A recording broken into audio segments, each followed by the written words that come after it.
Et donc maintenant, la parole est à Ettore. Merci pour ta patience et nous t'écoutons avec beaucoup d'intérêt. Donc tu es à Florence, mais nous sommes à Paris et beaucoup de nos auditeurs seront un peu partout en France et dans le monde. C'est ça la modernité. Merci François, merci de cette invitation. Je suis comme Virginie, que je salue, très honoré d'être au Collège de France.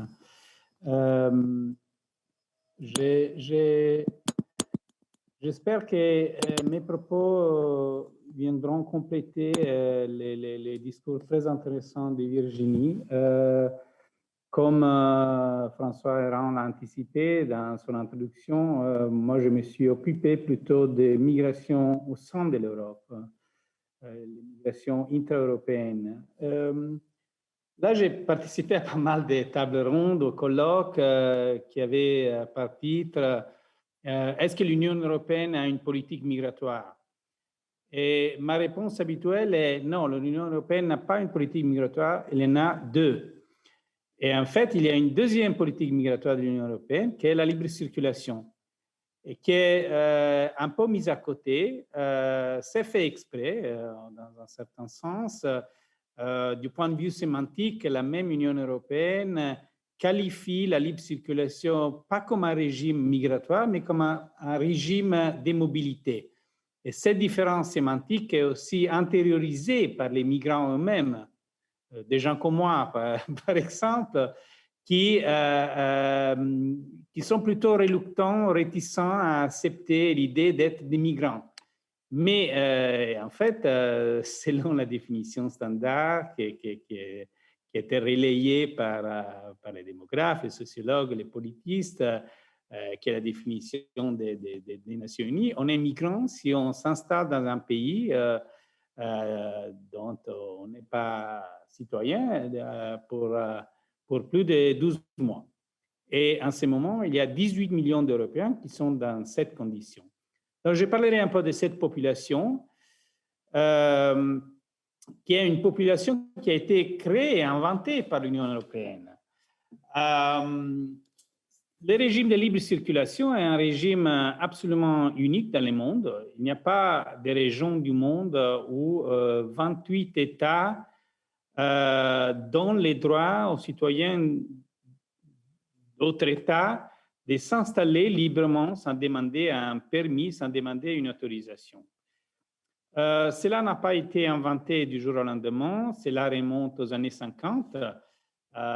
Virginie même avait évoqué que déjà avec les traités de Paris, qui a créé la communauté du charbon et de l'acier, il y avait une petite clause qui finalement n'a pas été utilisée, qui donnait les droits de libre circulation aux travailleurs du secteur du charbon et de l'acier. De manière plus solennelle, cette clause a été reprise et élargie, étendue à tous les travailleurs des pays membres de la Communauté économique européenne en 1957 avec le traité de Rome. Et finalement, elle a été implémentée de manière plus spécifique et plus efficace en 1968 avec des directives européennes. Et finalement, avec les traités de Maastricht en 1992, ce droit de libre circulation a été attribué à tout citoyen européen. Les traités de Maastricht ont introduit la citoyenneté européenne et au cœur de la citoyenneté européenne, il y a ces droits-là. On est citoyen européen car on a le droit de passer les frontières avec une carte d'identité, pas avec un passeport, simplement en démontrant d'être citoyen dans des pays membres de l'Union européenne. On a le droit de s'installer sans demander une autorisation. On a le droit d'être traité comme les citoyens du pays où on s'installe. Avec une seule exception, c'est les votes aux élections nationales. Mais on peut voter aux élections locales, on peut voter aux élections européennes, on peut demander de l'aide de l'État, on peut demander le chômage. Donc, on est comme des citoyens nationaux sans l'être. Okay? On peut même devenir des fonctionnaires du pays d'accueil. C'est exactement mon cas. Moi, je suis fonctionnaire du ministère de l'Éducation, mais je ne suis pas citoyen français.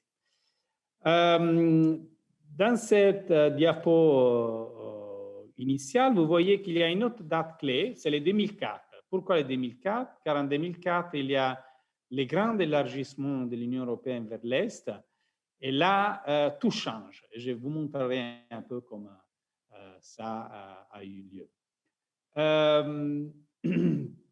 Donc, cette politique, c'est une politique migratoire, la libre circulation, une politique absolument inconnue dans le reste du monde. C'est une chose qui qualifie vraiment l'Union européenne, mais c'est une politique aussi qui a à voir avec la mobilité quotidienne et pas forcément pour des mobilités migratoires.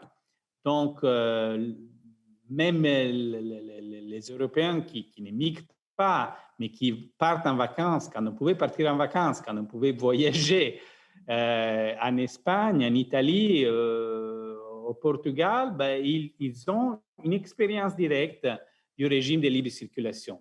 Ce qui donne à ces régimes une visibilité, une lisibilité auprès de la population européenne qui est extrêmement forte.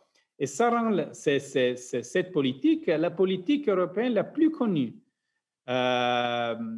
Il y a une question de l'Eurobaromètre. Vous savez, l'Eurobaromètre est une enquête menée par Eurostat, le bureau statistique de l'Union européenne, régulièrement. Et donc, depuis 2005, il y a cette question: qu'est-ce que l'Union européenne signifie pour vous personnellement? Il y a une quatorzaine, 12 ou 14, je ne me souviens pas, options alternatives de réponse. Et régulièrement, à peu près 50% des gens qui répondent choisissent la possibilité de travailler, la liberté de voyager, étudier et travailler partout en Europe. Donc, les gens connaissent la libre circulation et ils l'apprécient. Ils considèrent que c'est la politique qui caractérise l'Union européenne. C'est la ligne rouge tout en haut de ces graphiques. Il y a une population croissante des gens qui, sur la base du droit de libre circulation, s'installent dans un autre pays de l'Union européenne. Ces graphiques montrent l'évolution du stock global des migrants intra-européens. À partir de 1990 jusqu'aux données les plus récentes de 2018. Vous voyez que dans les années 90, les nombres stagnent autour de 5 000, 6 000 personnes. 6 millions, pardon, pas 6 000, 6 millions. Après, tout change avec les nouveaux siècles et il y a une montée progressive, très constante, de ces nombres jusqu'aux presque 18 millions d'aujourd'hui. 17 600 000, ce sont les derniers chiffres officiels d'Eurostat en 2019. 75% de ces migrants intra-européens, des citoyens européens qui vivent, pas forcément travaillent, hein, vivent dans un autre pays européen, se trouvent dans 5 pays: l'Allemagne, le Royaume-Uni, la France, l'Italie et l'Espagne. Et l'évolution des effectifs des résidents européens dans ces pays sont illustrés par ces bandes, la France et les bleus clairs. Là, vous voyez, la France est le seul pays parmi ces 5 où il n'y a pas une augmentation, comme déjà l'évoquait François Héran dans son introduction, où il n'y a pas un changement, une croissance du nombre des citoyens européens qui y résident. Par contre, la croissance est assez spectaculaire au Royaume-Uni, mais aussi en Italie et en Espagne à partir du début des années 2000. Pourquoi les années 2000? Car il y a l'élargissement. Et l'élargissement est vraiment le moteur des nouveaux flux des citoyens européens qui suivent une route d'est à ouest. J'en parlerai. À ces effectifs, il faut y ajouter 1 400 000 travailleurs de l'Union européenne qui se trouvent en Suisse et en Norvège, qui font partie de l'European Free Trade Association, et d'autres qui ne sont pas enregistrés par les chiffres. À nouveau, je reviens sur une chose qui a été anticipée par François Héran. Il y a quelque chose de paradoxal dans les droits de libre circulation.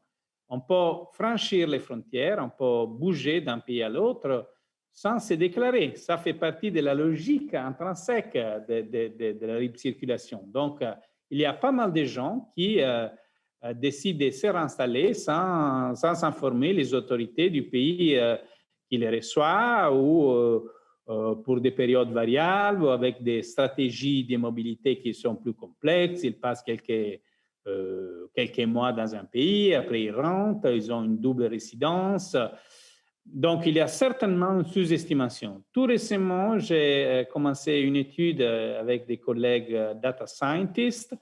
Je ne sais pas comment traduire data scientist en français, donc des informaticiens. On a fait des analyses de big data de Facebook et on a pu calculer au moins estimer combien d'Italiens se trouvent qui utilisent Facebook dans les autres pays européens. Et nos conclusions, c'est un papier qui en fait, j'aurais dû présenter dans un autre colloque à Rome il y a une semaine, mais le colloque a été annulé. Cette étude montre que les chiffres officiels sur les Italiens à l'étranger, en Europe au moins, ne rendent pas compte d'à peu près 1 million d'Italiens qui ne se déclarent pas. Donc, il y a une sous-estimation de 50% par rapport aux chiffres officiels. Il y a 4 nationalités d'Européens qui sont plus susceptibles de bouger. Ce sont les Roumains, ce sont les Polonais, les Italiens et les Portugais. Ces 4 nationalités confondues forment à peu près 50% des effectifs globaux des migrants intra-européens, à peu près 9 millions de personnes. Ils sont répartis de manière inégale dans les pays. En France, c'est surtout les Portugais qui l'emportent, qui sont plus nombreux. En Italie, c'est très majoritairement les Roumains. C'est aussi le cas en Espagne. Au Royaume-Uni, c'est plutôt les Polonais. En Allemagne, il y a un mélange assez balancé de ces nationalités. De manière globale, c'est les Roumains, le groupe le plus nombreux. Et pourquoi ça? Là, c'est un des cas dans lesquels la théorie économique d'immigration marche très bien. Vous voyez dans les graphiques en bas les évolutions des flux. Là, on parle des flux, pas plus de stocks, des flux migratoires de l'Europe, de la vieille Europe, de l'Europe à 15, les flux annuels. Et en violet, vous voyez les nombres de flux provenant des pays nouveaux membres, soit de l'élargissement de 2004, donc polonais, lituanienne, tchèque,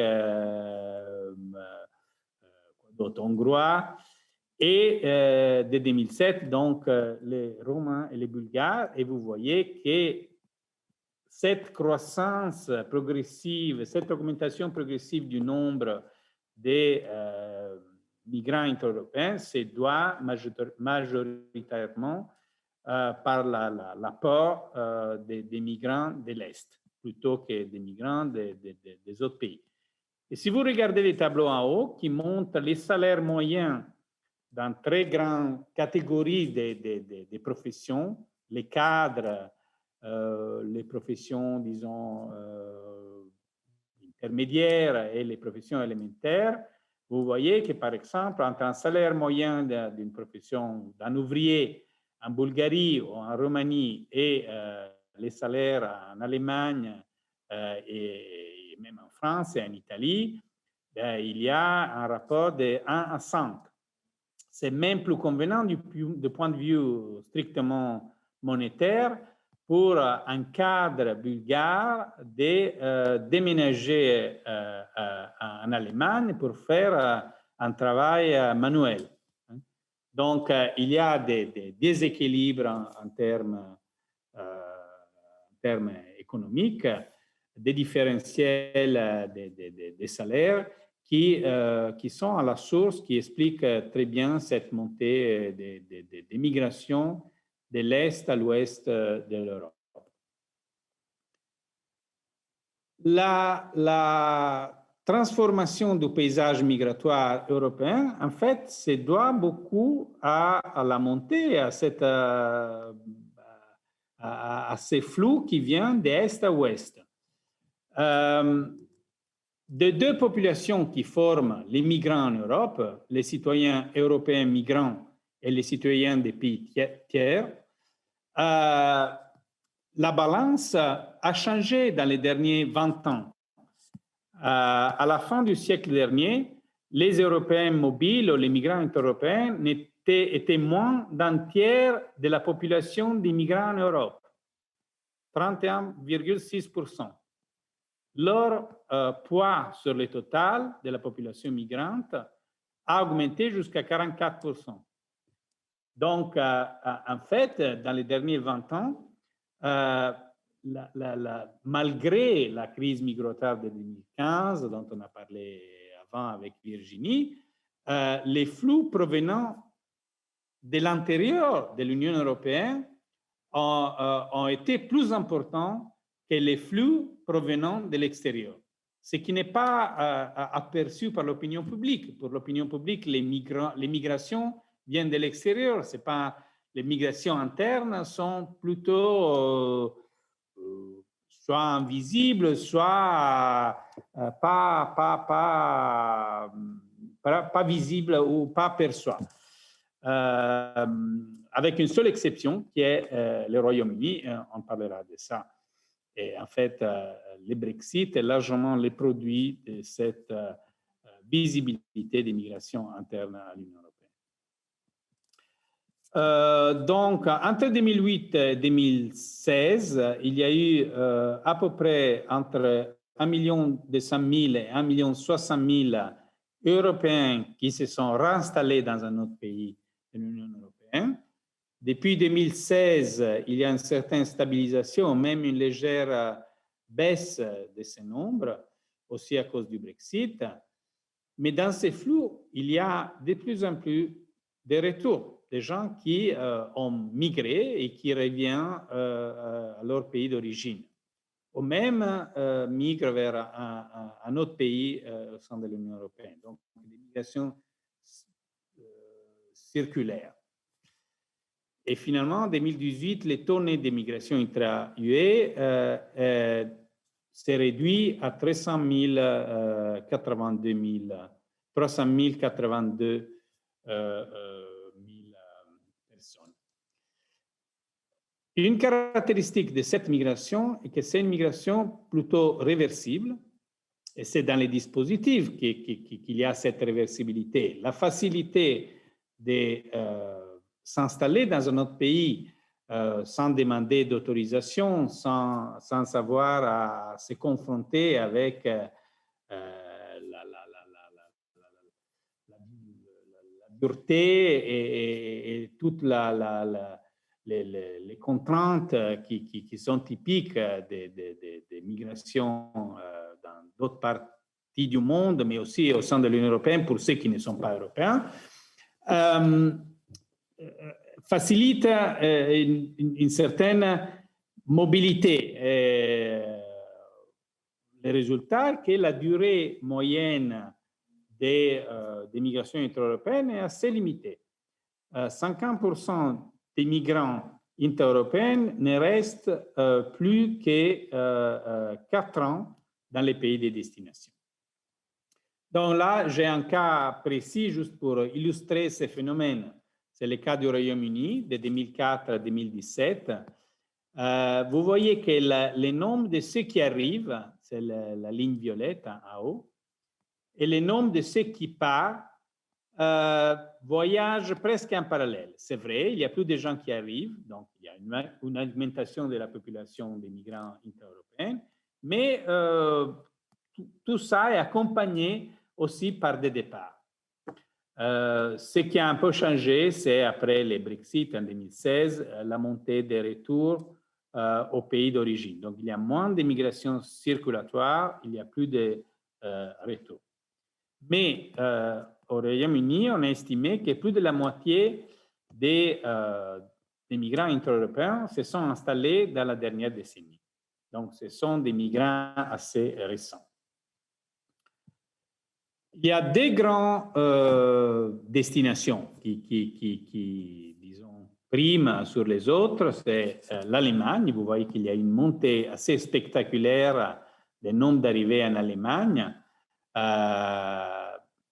notamment à partir de 2009, c'est le début de la crise de l'euro.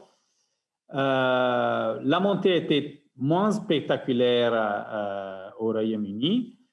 Il y a d'autres pays où il y a de moins en moins d'arrivées, c'est l'Italie. Et c'est intéressant que l'Espagne ne suit pas la même courbe, même si les niveaux sont évidemment beaucoup plus bas que les niveaux d'arrivée en Allemagne.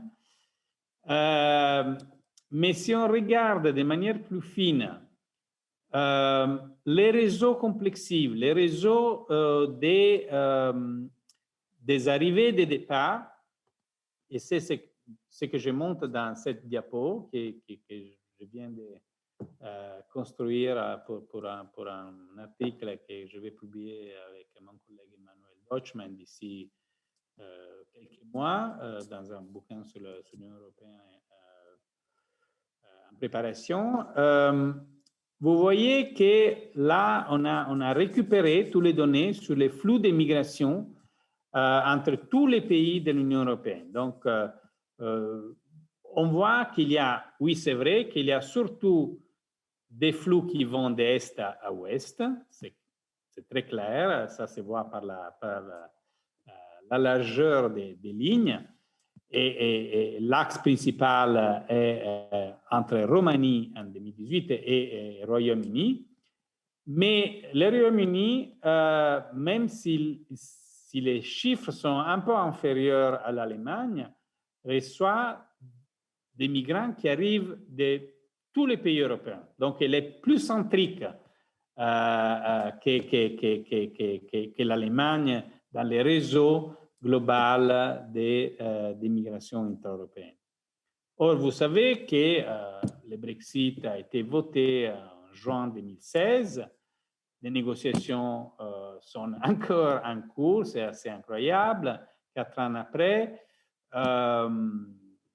si les négociateurs arriveront à un accord d'ici décembre, ce qui est possible, pas forcément le cas, le Royaume-Uni sortira définitivement de ces régimes. Donc, disons que le régime de libre circulation va perdre un de ses piliers. L'accès au Royaume-Uni deviendra absolument plus difficile, concurrentiel. Le Royaume-Uni va mettre des barrages, trier les migrants, et les migrants intra-européens ne seront plus intra-européens au Royaume-Uni, et ils seront en concurrence avec les travailleurs migrants d'autres parties du monde. Quel est le destin des migrants intra-européens? Qu'est-ce qu'ils font? Déjà, on sait qu'ils travaillent davantage, ils travaillent plus, ils ont un taux d'activité en ce moment plus élevé que les nationaux. Donc, dans ce sens-là, ils sont des migrants assez... ils ont du succès. Ils sont plus jeunes, mais là, on sait que c'est typique de tous les migrants. Leur sort est plutôt différent selon d'où ils viennent. Dans ces diapos, je montre des grandes catégories d'emplois. Les occupations alimentaires, les occupations intermédiaires, les cadres. Et si on regarde la distribution des nationaux, des citoyens mobiles européens, des migrants intra-européens globalement, mais surtout la différence entre les occupations, les professions des Européens de l'Ouest et du Sud, des vieux pays de l'Union européenne à 15, et les professions des Européens mobiles qui viennent des pays de l'élargissement de 2004 et 2007, on voit que les Européennes de la vieille Europe, de l'Union européenne à 15, sont surreprésentées en comparaison avec les nationaux parmi les cadres. Donc, ils vont vers des professions privilégiées. Par contre, les Européens de l'Est sont surreprésentés parmi les occupations élémentaires, les occupations manuelles et les occupations de l'industrie. Cela reflète des différences de composition de ces populations, oui et non. Oui, dans le sens que les migrants européens qui migrent d'un pays à l'autre de l'Union au sein de l'Union européenne à 15, ils sont assez nettement plus scolarisés que la population des pays où ils s'installent.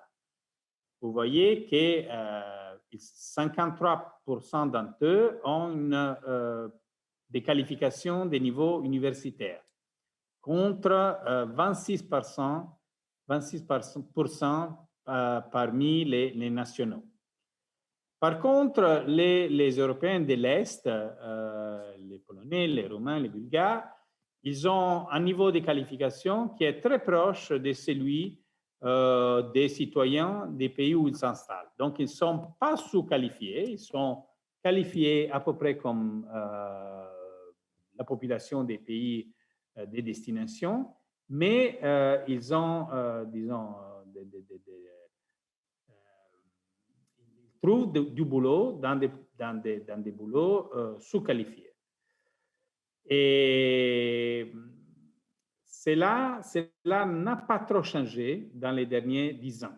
Donc, même s'il y a déjà une histoire et donc aussi possiblement des trajectoires de mobilité sociale ascendantes dans les pays de destination, cette caractérisation des migrants de l'Est de l'Europe vers des occupations, des professions élémentaires demeure dans les temps. Il y a quelques petites différences de genre. Les femmes sont légèrement surreprésentées parmi les migrants inter-européens. Et cela se doit surtout au fait que parmi les migrants de l'Union européenne à 13, les emplois domestiques, surtout dans le sud de l'Europe, sont majoritaires, sont prévalents. Alors là, j'ai un diapo un peu complexe. Je ne vais pas m'attarder, mais j'explique la logique qu'il y a derrière. Il s'agit d'une analyse très puissante et très solide menée par un chercheur danois, Felbo Kolding, qui a pu analyser les données de la sécurité sociale au Danemark, en Allemagne et au Royaume-Uni. Donc, c'est une grande base de données avec des millions de fichiers individuels.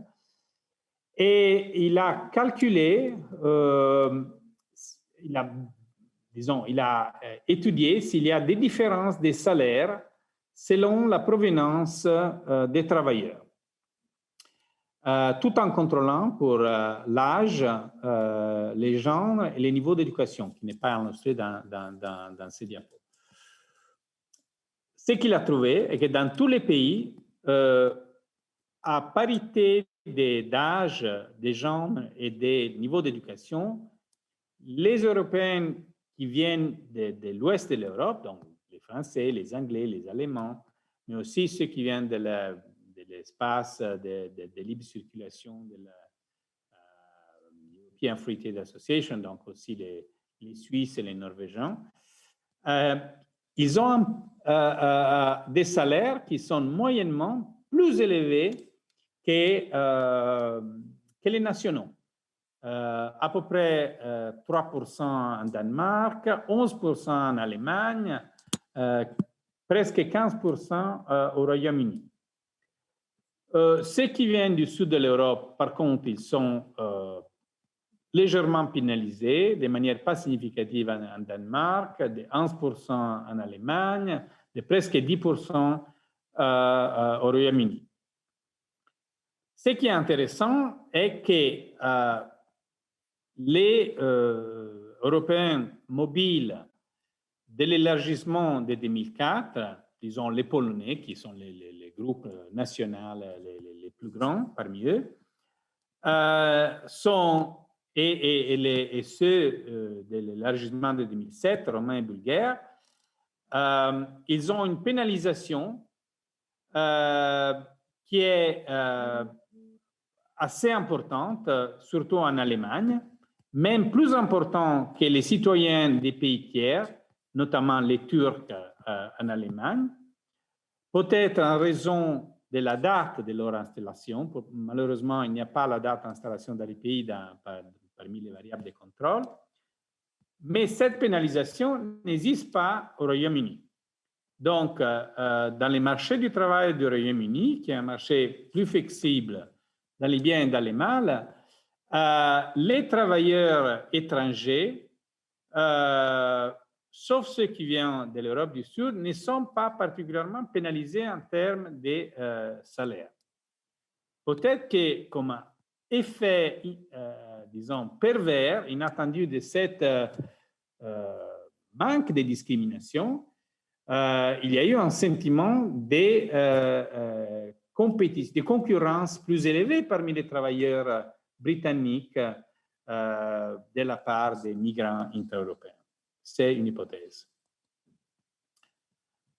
Comme on parlait du Royaume-Uni, comme on parlait de l'hostilité de l'électorat et de l'opinion publique anglaise envers les migrants intra-européens, je dois évoquer un argument qui a été martelé dans la presse anglaise surtout, mais aussi dans d'autres presses, je pense à l'autrichienne, mais aussi à la néerlandaise, c'est-à-dire, et un peu l'allemande aussi, un peu moins peut-être en France, l'idée que le régime de libre circulation est un billet de la loterie offert gratuitement aux citoyens des pays les plus pauvres de l'Union européenne pour profiter de l'État-providence généreux de l'Europe de l'Est. Ce n'est pas le cas. Il y a un tas de données qui montrent qu'en fait, les citoyens mobiles de l'Union européenne ne reçoivent pas plus ou même pas autant que les citoyens nationaux quand ils s'installent à l'étranger. Là, j'ai des données d'un think tank de Bruxelles, ECAS, qui a calculé la moyenne des recettes obtenues par l'État par exemple, les citoyens européens mobiles au Royaume-Uni. C'est à peu près 2 000 euros par an qu'on doit confronter à presque 5 000 pour les citoyens anglais.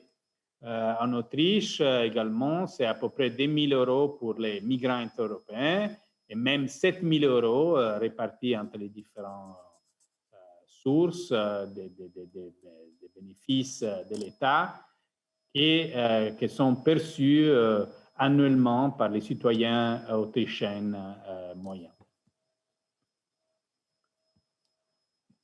En fait, un message clé que je voudrais faire passer est que les migrants intra-européens forment un statut intermédiaire entre les citoyens nationaux et les citoyens des pays tiers. Dans ce tableau, j'ai calculé il y a quelques années les différences sur plusieurs indicateurs des performances des citoyens migrants européens et des citoyens des pays tiers en termes de conséquences ou des outcomes sur les marchés du travail, sur l'éducation, sur l'inclusion sociale. Et là, on voit, par exemple, que si on considère un indicateur assez typique, assez caractérisant des migrants, c'est-à-dire la surqualification, le fait d'avoir un niveau d'éducation, disons, supérieur à la moyenne de ceux qui travaillent dans les mêmes boulots, on voit que ça touche 8% plus des citoyens européens mobiles que des nationaux. Mais parmi les citoyens des pays tiers, cette proportion est 24%. Donc, disons que la situation des citoyens des pays européens, des citoyens mobiles des pays européens, se rapproche assez de celle des citoyens nationaux. Je montre ça de manière peut-être plus efficace du point de vue visuel avec ces graphiques qui calculent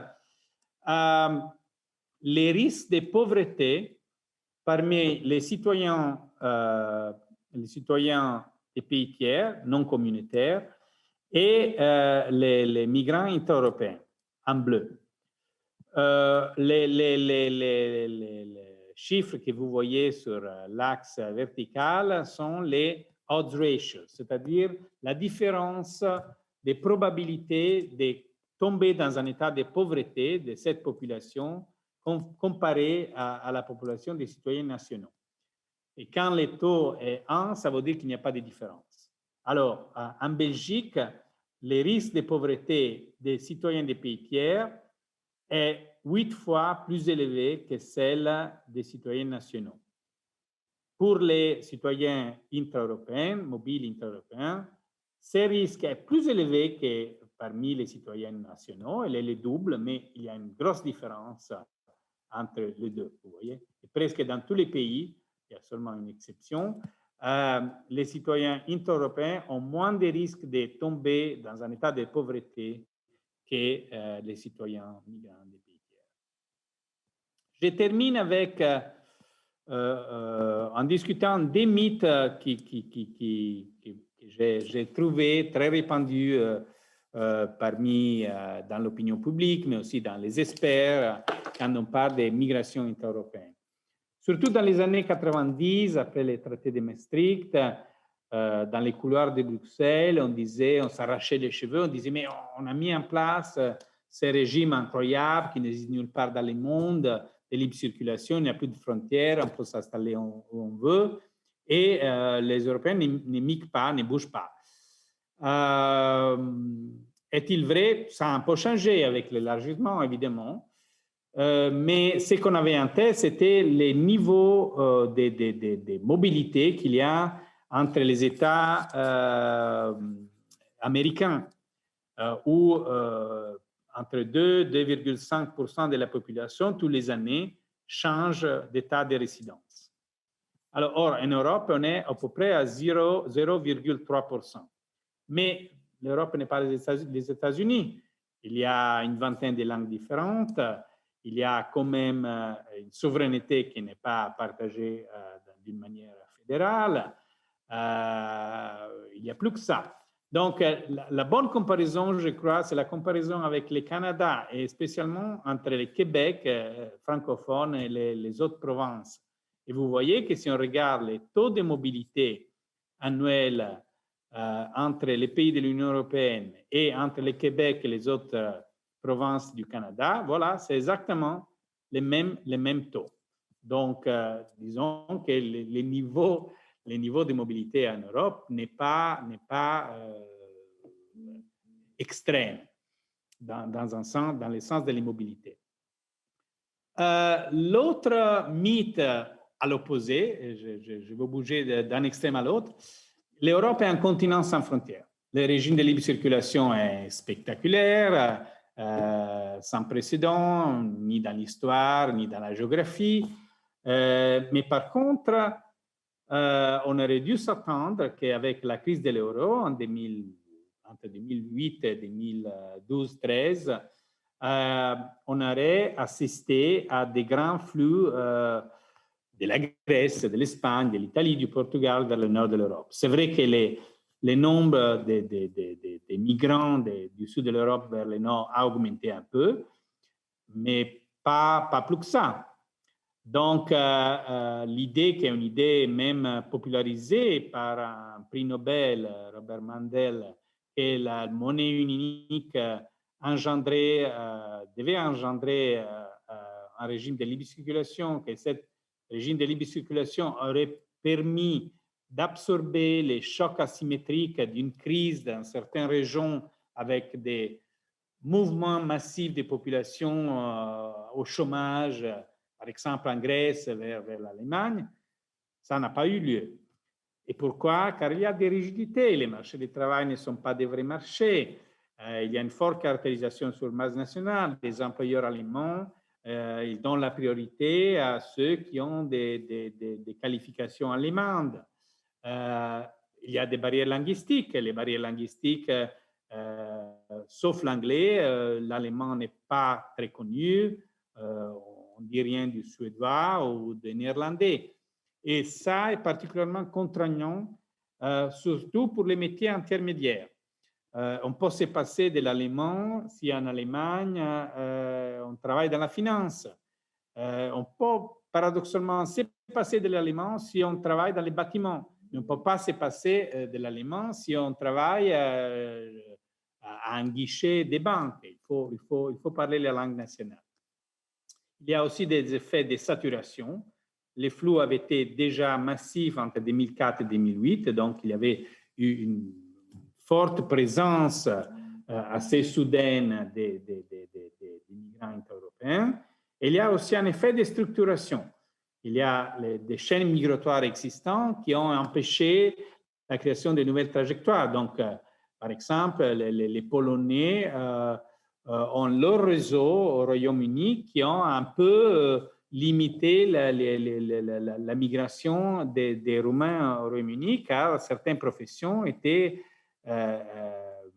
plébiscitées aussi par les employeurs en donnant priorité aux Polonais plutôt qu'aux Romains. Et il y a d'autres choses que je n'ai pas mis dans ces diapos. Par exemple, il y a des législations nationales qui interprètent de manière très élastique et parfois même abusive des lois européennes, donc en créant des discriminations et en rendant la vie plutôt difficile pour les migrants inter-européens, malgré les principes de non-discrimination. Par exemple, au Royaume-Uni, il y a eu une loi, il y avait encore David Cameron comme Premier ministre, qui établit une période, une moratoire pour les nouveaux arrivants pour accéder au droit au chômage. Hein? Ce qui était vraiment borderline, très limite en relation avec les droits européens. J'arrive à mes conclusions et je résume un peu des éléments que j'ai détaillés dans ma présentation. Donc, les migrations inter-européennes ont augmenté de manière très significative dans les derniers 20 ans, mais ils ont augmenté de manière constante, de manière presque, je dirais, structurelle, pas de manière cyclique comme s'attendaient les économistes. Les cycles économiques qui ont été pourtant assez marqués, surtout dans la période que j'ai évoquée, la période 2008-2013, la crise de l'euro, n'a pas affecté de manière décisive la courbe de croissance de ces migrations. Le deuxième point que je tiens à souligner, c'est la forte circularité et réversibilité de ces flux de migration inter-européens, où il y a beaucoup d'allers-retours. Il y a un caractère multiforme. J'ai mis l'accent sur l'axe Est-Ouest, qui est l'axe portant, c'est un peu les piliers démographiques des migrations inter-européennes, mais il y a aussi des migrations sud-nord qui sont importantes. Il y a même des migrations nord-sud, des migrations qui n'ont pas à voir avec le travail, ont à voir avec des choix, des qualités de la vie. Je parle du monde pré-Covid, évidemment. Et la réussite des migrants européens est globalement meilleure que celle des migrants non européens, mais il y a une stratification interne parmi les migrants européens entre les migrants de l'Est, les migrants de l'Ouest et les migrants du Sud. Donc, il ne faut pas mettre tout dans les mêmes sacs. Quel est le futur? On peut dire deux choses. On peut dire que on peut s'attendre peut-être un effet des plateaux. Donc, cette montée forte à laquelle on a assisté dans les derniers 20 ans va se réduire, va s'amortir un peu. Pourquoi? Une raison fondamentale, une raison démographique. Il y a une contraction très forte de la fertilité. Il y a eu dans les derniers 20 ans de la fertilité un peu partout en Europe, mais surtout dans l'Europe de l'Est. Donc, la principale source d'immigration voit une réduction de la population sensible, la population jeune, qui est normalement la plus tentée par la migration. Et il y a un deuxième enseignement que j'ai touché un peu rapidement, c'est-à-dire la réversibilité du régime. Le Brexit est un coup important dans les visages de la libre circulation, un pôle fondamental des migrations au sein de l'Europe va s'écarter, c'est fini, et donc les gens qui ciblaient le Royaume-Uni peut-être les cibleront encore, peut-être ils se redistribueront ailleurs, peut-être ils décideront de ne pas partir. Et de toute façon, il y a aussi des variables incontrôlées qu'on n'avait jamais pris en considération vraiment, comme la pandémie, qui ont mis à terre les avions low cost, comme tous les avions, et qui obligent les gens à reconsidérer leur stratégie de mobilité. Ça peut être une parenthèse, on ne sait pas. Qu'est-ce qu'il y aura après? C'est sûr que la défense du régime de libre circulation reste à l'ordre du jour pour l'Union européenne, car c'est un trait marquant de son identité. Après, quels sont les intérêts des États membres à garder au moins ces régimes? C'est tout un autre discours. Merci.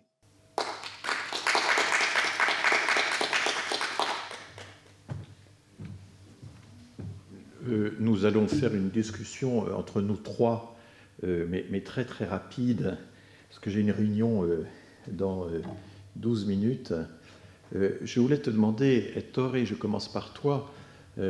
L'Allemagne était le grand foyer d'attraction de la circulation européenne avec l'Angleterre, avec le Royaume-Uni, et la France finalement en proportion très peu. Nous sommes très peu attractifs.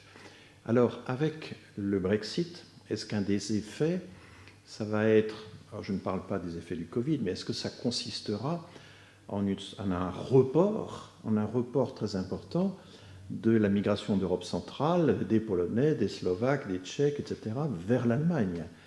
Au fond, voilà, quelles conséquences tu perçois du Brexit sur la redistribution des flux de libre circulation au sein de l'Europe?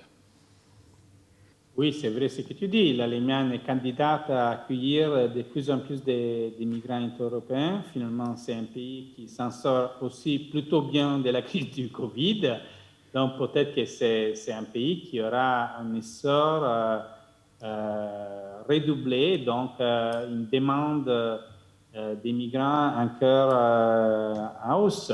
Il faut aussi se souvenir que l'Allemagne vieillit. Donc, et c'est un pays qui est conscient de l'importance des migrations pour sa croissance. Ce qui est un peu, même s'il y a des voix contrastées, évidemment, il y a aussi des partis d'extrême droite qui se battent contre l'immigration, mais finalement, c'est un pays où cette idée que l'immigration apporte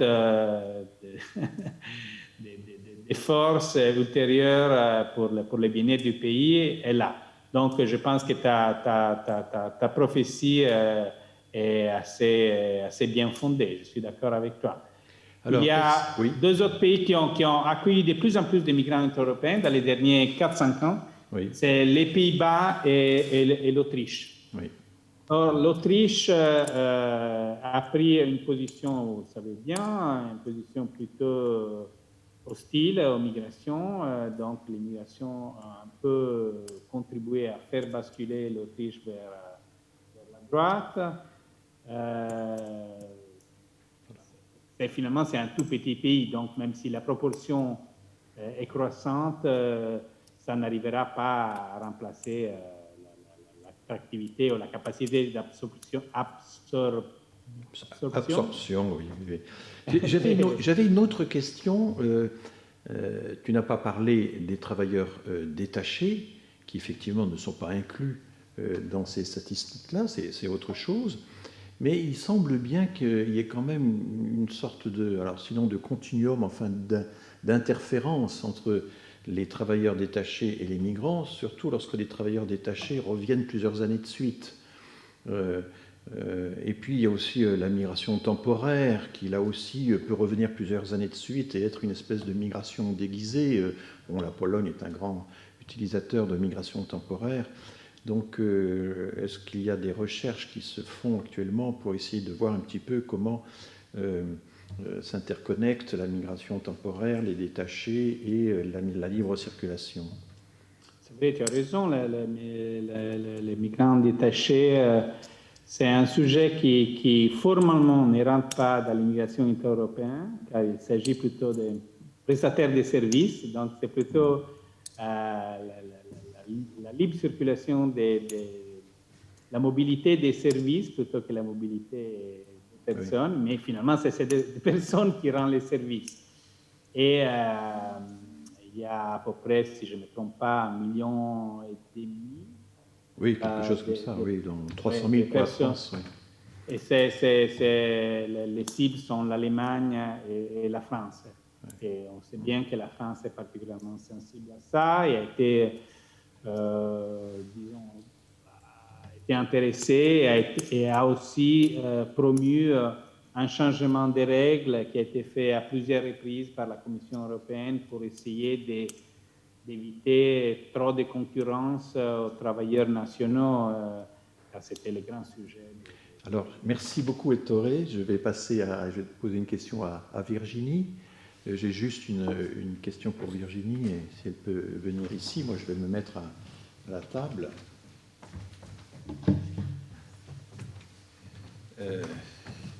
Tu as décrit l'impasse dans laquelle se trouve la politique européenne, et alors finalement, comment tu vois les 2-3 prochaines années, quoi, finalement est-ce qu'on peut sortir de l'impasse? Est-ce qu'à un certain moment, il va y avoir une sorte de renégociation complète, de Big Bang, de crash, où est-ce qu'on est encore capable de pourrir davantage la situation qu'on ne le fait actuellement, quoi? Alors, je pense que le crash a eu lieu quand même, hein, ouais. Y compris le pacte de septembre 2020 dont j'ai parlé, acte un échec. Un échec, alors je n'ai pas eu le temps de développer dans la présentation, qui est l'échec principal pour la Commission, c'est la polarisation et la politisation de la question. C'est-à-dire que la Hongrie et la Pologne ont réussi, par exemple, à bloquer la réforme de Dublin. Ils ont été condamnés par la Cour il y a quelques mois, mais ils s'en moquent au contraire, alors que le Parlement avait adopté la réforme. Donc il y avait un blocage institutionnel. Bon, après, il y a l'échec plus... je veux dire, humain, dont j'ai parlé à Lesbos. Alors, il y a une sortie qui est d'ailleurs très discutée dans les études européennes. Hein, on parle d'intégration différenciée, alors qui existe dans les traités. Hein, ça s'appelle la coopération renforcée. C'est l'idée que sur certains sujets, et c'est explicite dans le pacte, ça ne sera pas 27 pays qui vont coopérer. Ça sera 7, 8, 9, 10 sur, par exemple, les secours en mer. C'est-à-dire...